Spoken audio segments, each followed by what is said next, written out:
A lot of us are kind of stuck at home right now with everything going on in the world, but making lemonade out of lemons, this is a great time, as many of you guys are taking advantage of this, to get caught up on some hidden gem movies or some older classics that you haven't had a chance to get caught up on yet. I know a lot of people writing me saying they're watching The Godfather for the first time, they're watching Lawrence of Arabia for the first time. All awesome stuff. So in this part of the show, what me and my guests like to do is give you a recommendation of a movie that maybe you haven't seen yet. Like not big mega popular movies, but maybe just a movie you haven't had a chance to see yet. And so Aaron, we're going to give the honors to you. You're going to kick us off here. What is your kind of all of us stuck in quarantine movie recommendation for us this week? My recommendation is The Best Little Whorehouse in Texas. I have not seen or heard people talk about that movie in ages. You know, when you asked me about this, I was trying to think, and, you know, as I've stated earlier, I've been watching Deadwood. And so I'm in season 2, where there's a lot going on with the brothels. For those of you who have seen the show, I won't spoil anything. And so I guess I had sort of Western brothels on my mind because of Deadwood. And the first movie that came to my mind was Best Little Whorehouse in Texas. For those of you who haven't seen it or are not familiar with the background of it, it is actually originally based on a in the 1970s there was a brothel that was in LaGrange, Texas, and Marvin Zindler, who was a reporter for Houston, which those of you who grew up near Houston, and I did, you will remember Marvin Zindler, Eyewitness News. Marvin Zindler was this expose reporter, and he went and did this big expose and got this brothel in LaGrange, Texas shut down. Well, then Playboy did an article about it, and from that article that was in Playboy, I believe it was in 1973, a Broadway producer came in and said, this could be a really fun Broadway show. So they made The Best Little Whorehouse in Texas into a Broadway show. It was nominated for several Tonys. From there, it became the feature film starring Dolly Parton and Burt Reynolds and Dom DeLuise. Charles Durning actually was nominated for Best Supporting Actor. Was he nominated for that? He was nominated for an Oscar. Dolly Parton was nominated for the Golden Globe for her performance. The film was nominated for a Golden Globe in comedy or musical category. And, you know, it is one of those films right now, everybody's really stressed out. I don't know anybody who isn't feeling a certain degree of anxiety right now. And we all need a little bit of a relief. A little release in the comedy space. And this movie, you know, I started rewatching it last night just because I knew we were going to talk about it and I wanted it to be fresh. And God, from the very beginning, it's just so silly and fun. It came out in 1982.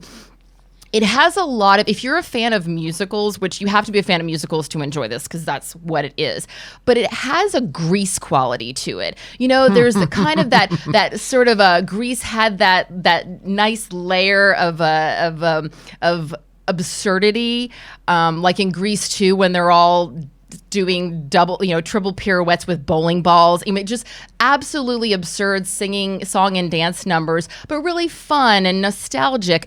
Best Little Whorehouse in Texas has a little bit of that quality to it.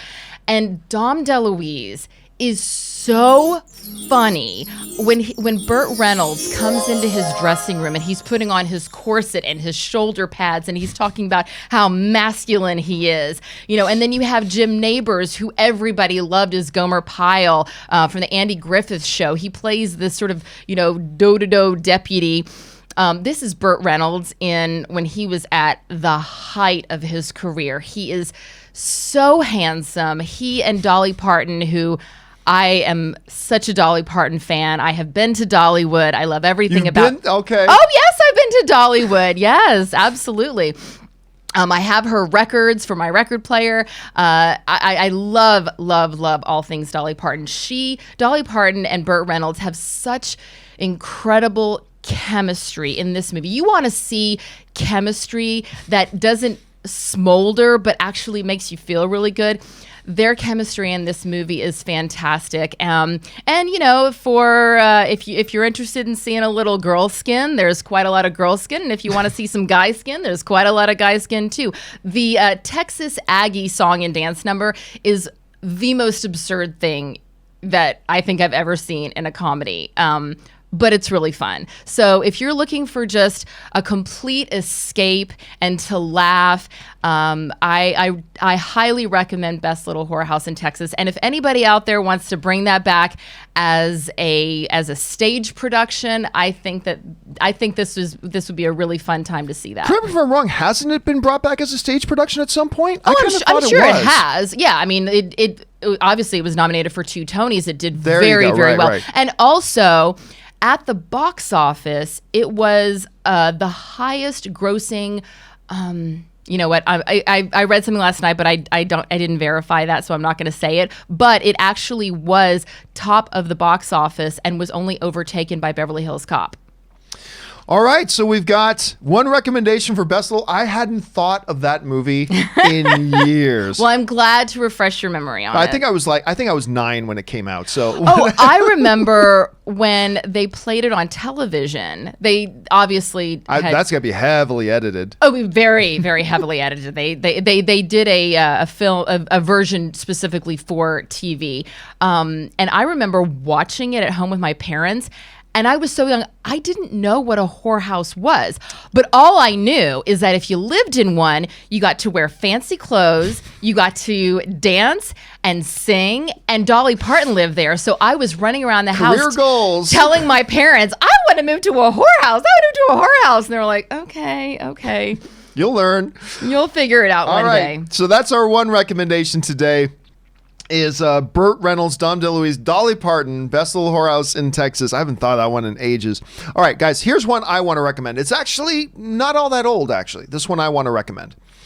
And it's a film, you've probably heard me mention this before because, look, I admit I'm not the biggest Woody Allen film in the world. He's got a few that I really love. One, of course, is Annie Hall. I mean, it's just, to this day, comedies generally don't usually age very well, and some really great ones do. Annie Hall is one that just ages so well.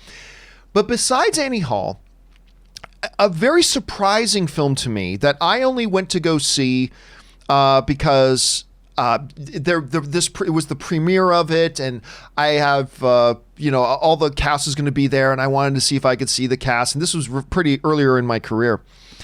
But it's got some incredible performances, but really at the end of it, the reason that most people went to go see this movie was because they wanted to see, there was a hope that they could see Scarlett Johansson, Javier Bardem, and maybe Penelope Cruz in a threesome. That was pretty much the basis of what they wanted to go see. But the movie is fantastic. It's Vicky Cristina Barcelona. This is a movie that kind of came and went a little bit, but it is the movie that introduced me, by the way. So while everybody was talking about 3 of the most beautiful creatures walking the earth, Javier Bardem, Scarlett Johansson, and Penelope Cruz, which, all the trailers tease, come see a threesome with these 3. Those are the names everybody talked about. The star of this movie, though, was actually none of those 3. The star of the movie, and this was the movie that really introduced me to her, was Rebecca Hall, who is in the top picture in the middle, who we then went on to see in Iron Man 3. She was in Iron Man 3 as well. Rebecca Hall is awesome, and to me kind of is the heartbeat of this movie, and it's fascinating. So it's these 2 friends, Rebecca Hall and Scarlett Johansson, who I believe they go to Spain for a vacation, and they both meet Javier Bardem, and of course, everybody falls in love with Javier Bardem, and then his ex comes into the picture, which is Penelope Cruz, and it complicates things, and yes, there is a threesome scene in it, and all that kind of stuff. But aside from the tantalizing aspects of that, it's just a really good relationships, and I don't just mean romantic relationships, character depth, great dialogue, very charming and funny in a lot of different places. This was just a movie that hit it out of the park to me. And I remember walking out of it because, again, I always love it when you walk into a movie where it's like, I have no expectations for this movie. I wasn't even going to see this movie. Quite frankly, I wasn't even interested in this film. The trailers did this movie no favors. But I went in, watched it, absolutely adored it, and it is to this day my second favorite amongst all the Woody Allen classics. It is my second favorite Woody Allen film, only behind the iconic Annie Hall. That's saying a lot. I love this movie. Aaron, did you ever have a chance to watch Vicky Cristina Barcelona? I didn't. A lot of people didn't. A lot of people didn't. But you know what? We have clearly some time on our hands, so maybe that'll be one that I check out. I highly, highly recommend, guys. Okay. So our 2 recommendations today, and I do recommend them both. Burt Reynolds' Best Little Whorehouse in Texas, Scarlett Johansson's Vicky Cristina Barcelona. Check these out. I don't think you'll be... very different movies from each other, but I don't think you'll regret that. All right, guys.